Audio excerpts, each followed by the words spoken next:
এই কোপ্তা কারি রেসিপিটি আপনারা যদি কাউকে একবার বানিয়ে খাওয়ান তাহলে তো সে আপনার ফ্যান হয়ে যাবে, কারণ এই কোপ্তা কারিটা না দুর্দান্ত খেতে লাগে। বিশ্বাস করুন বন্ধুরা, আমার এই রেসিপি ফলো করে একবার যদি আপনারা বাড়িতে বানিয়ে খান তো তাহলে সবাই আপনার প্রশংসা করবে। তো নমস্কার বন্ধুরা, আমি চলে এলাম নতুন একটা রেসিপি নিয়ে। ভাঙা কুঠির ব্লগে তোমাদের সবাইকে স্বাগত। আজকের আমি দুর্দান্ত স্বাদের একটা কোপ্তা কারির রেসিপি নিয়ে এসেছি। তো প্রথমে কিভাবে বানালাম বন্ধুরা বলে দিই। প্রথমেই এখানে আমি নিয়ে নিয়েছি এঁচোড় আর সাথে আলু। তো আলু আর এঁচোড়টাকে আমি প্রেশার কুকারে সেদ্ধ করে নিয়েছি শুধুমাত্র নুন আর হলুদ দিয়ে। তো একদমই সামান্য পরিমাণে নুন হলুদ দিয়ে প্রেশার কুকারে এই আলু আর এঁচোড়টাকে ছোট ছোট ডুমো ডুমো করে কেটে এটাকে সেদ্ধ করে ঠান্ডা করে নিয়েছি। এখন কিন্তু আলুর খোসাটাকে ছাড়িয়ে নিচ্ছি।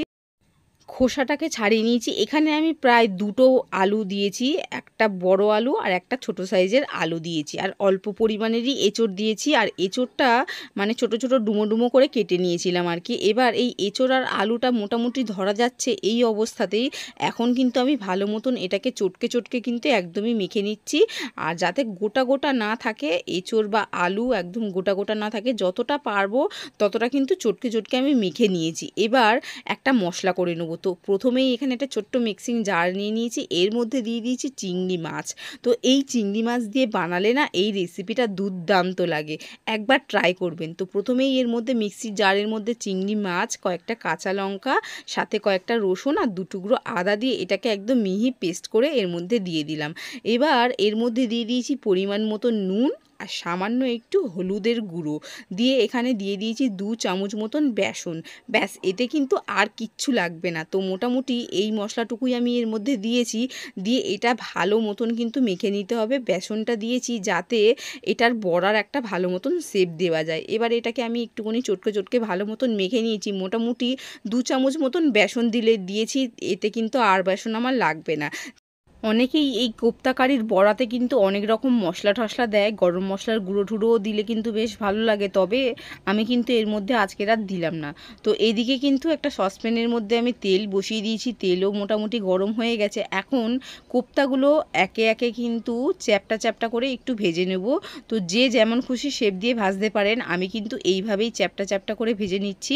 আর এই কোপ্তাগুলো একবার লাল হয়ে গেলে খুবই সাবধানে কিন্তু এটাকে উল্টে দিতে হবে, কারণ কোপ্তাগুলো কিন্তু খুবই সফট হয়, যার কারণে এটা কিন্তু খুন্তিটা লেগে কিন্তু ভেঙে যাওয়ার চান্স থাকে। তো এটা কিন্তু খুবই সাবধানে কিন্তু এটাকে উল্টে পাল্টে একদমই লাল লাল করে কিন্তু কোপ্তাগুলো ভেজে নিয়েছি। আর এই কোপ্তাগুলো না শুধু ভাতেও কিন্তু খেতে বেশ ভালো লাগে। এই বড়াটা একটু তাহলে মচমচে করে ভাজতে লাগবে, আর ভাজলে না এই কোপ্তাটা শুধু ভাতে নুন আর তেল দিয়ে মেখে খেতে কিন্তু দারুণ লাগে। আমি কিন্তু মাঝে মধ্যেই কিন্তু এরকম খাই।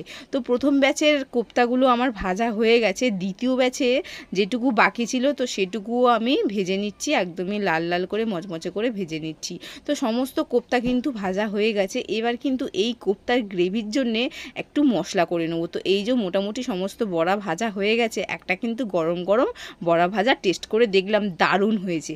তো এবার এই গ্রেভির জন্যে মশলা করার জন্য এখানে একটা মিক্সিং জারের মধ্যে একটা টমেটো 4 ফালি করে নিয়েছি, আর ছোট ছোট সাইজের দুটো পেঁয়াজটাকে 4 ফালি করে দিয়েছি কয়েকটা পাকা লঙ্কা, সাথে এখানে 2 টুকরো আদা আর কয়েকটা রসুনের কুয়া দিয়ে এটাকে অল্প সামান্য জল দিয়ে এই মিহি পেস্ট করে মশলাটাকে রেখে দিলাম। এবার এদিকে যেই কোপ্তা ভাজার তেলটুকু রয়েছে সেই তেলের মধ্যেই কিন্তু আমি রান্নাটা চাপিয়ে দেবো। এটা একটা বড় কড়াইয়ের মধ্যে দিয়ে দিয়েছি এখানে গোটা গরম মশলা দিয়ে এখানে ছোট সাইজের দুটো পেঁয়াজ আমি কেটে রেখেছিলাম। তো সেই পেঁয়াজ কুচিগুলো হালকা একটু ব্রাউন হয়ে গেলে এখানে একটা টমেটো আমি একদম ছোট ছোট করে কেটে নিয়েছি, যাতে গ্রেভিটা একটু বেশি আর কি হয়। তো মোটামুটি আমি এখানে দুটো টমেটো ইউজ করেছি, একটা পেস্ট করেছি আর একটা কেটে দিয়েছি। এবার টমেটোটাকে দিয়ে নেড়ে চেড়ে তারপরে যেই মশলাটাকে পেস্ট করে রেখেছিলাম তো সেই মশলাটাকে দিয়ে সামান্য নুন, হলুদ আর সামান্য করে জিরে আর ধনের গুঁড়ো দিয়ে এটাকে নেড়ে চেড়ে বেশ কিছুক্ষণ কিন্তু কষিয়ে নিতে হবে, যতক্ষণ না এই মশলা থেকে মোটামুটি তেল ছেড়ে দেয়। তো মোটামুটি আমি অনেকটা সময় ধরেই কষে নিয়েছি, আর এখন কিন্তু মশলা থেকে ভালো পরিমাণেরই তেল ছেড়ে দিয়েছে। আর এই রান্নাতে একটু তেলের পরিমাণটা একটু বেশিই লাগে, আর আমি কিন্তু প্রতিটা রান্নাতে মোটামুটি চেষ্টা করি তেলের পরিমাণটা কম দেওয়ার, তবে আজকের কিন্তু তেলের পরিমাণটা একটু বেশিই দিয়েছি। এবার এই মশলাটা কষানো হয়ে যাওয়ার পর আমি এর মধ্যে পরিমাণ মতন জল দিয়ে ঢাকনা চাপা দিয়ে ফুটতে দিয়ে দিয়েছিলাম। ফুটে গেলে আমি কিন্তু সমস্ত কোপ্তাগুলো একেবারে এর মধ্যে দিয়ে দিয়েছি। তো বড়াগুলো দেওয়ার পর কিন্তু এটা আলতো হাতে খুন্তি দিয়ে আমি নেড়ে ঢাকনা চাপা দিয়ে আরও 2 থেকে 3 মিনিট মতন ফুটিয়ে নিয়েছি। তবে এই কোপ্তাগুলো দিয়ে কিন্তু খুব একটা বেশি কিন্তু ফোটালে তাহলে কিন্তু সমস্ত কোপ্তা কিন্তু ভেঙে যাবে।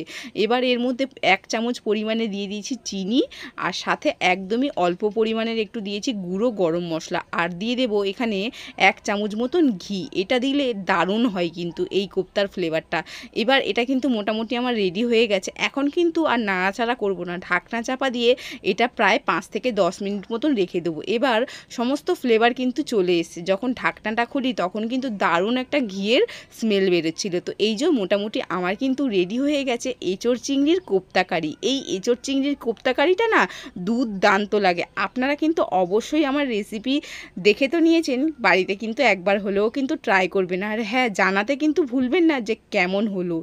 আর হ্যাঁ, আগে কখনো এই এঁচোড় চিংড়ির কোপ্তা কারি খেয়েছেন কি না সেটাও কিন্তু জানাবেন। তার পাশাপাশি আমার এই ভিডিওটা কেমন লাগলো সেটাও জানাবেন, আর একটা লাইক করে দেবেন। পারলে বন্ধুদের কাছে ভিডিওটা শেয়ার করে দেবেন যাতে তারা নতুন নতুন রেসিপি দেখতে পায়। সবাই ভালো থাকবেন, সুস্থ থাকবেন। আমি খেতে খেতে আজ চলে গেলাম, দারুণ লাগছিল। তো 2টো কোপ্তা কারি নিয়ে কিন্তু আমার খেয়ে পোষায়নি, আরও নেব। সবাই ভালো থেকো, টাটা।